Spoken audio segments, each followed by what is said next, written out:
Hi, everybody.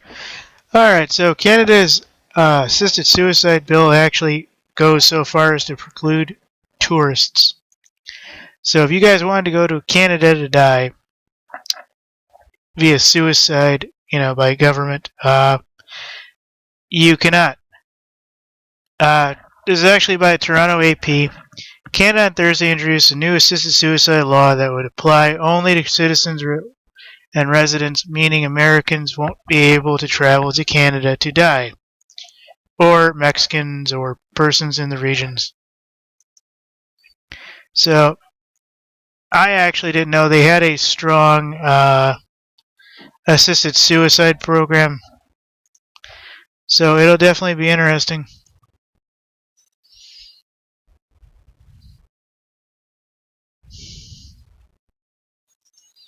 So, anyways,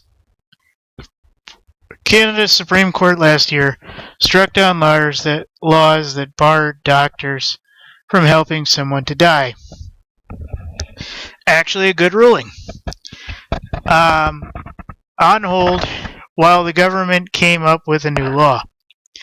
The law proposed and still requires approval in Parliament, but is expected to pass as Prime Minister Justin Trudeau controls the majority of seats, which is actually pretty good.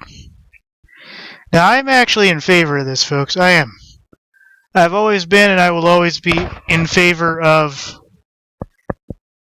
the fact that you should have the right to take your own life if you're able to make that decision. Now, I think there should be a number of processes involved in this. I think, for one, you should have something like a 90-day period where you check into a clinic or fill out a form, mail it in. You set up an appointment with your doctor for the, actual suicide pill, whatever it is.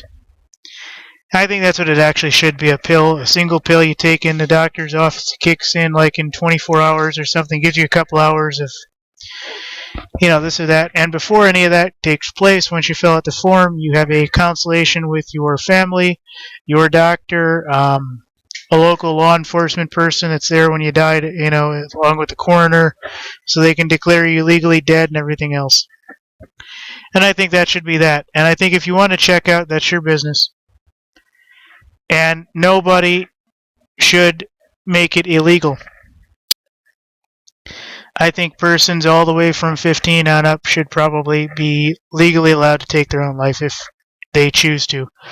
But it should have to be for existential reasons.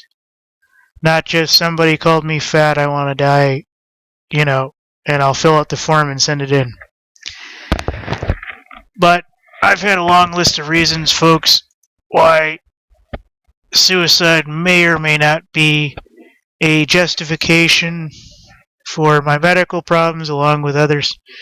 But I've also learned a nice little thing that basically things do get better and change, and if you just give it a little bit of time, things are actually a little bit better.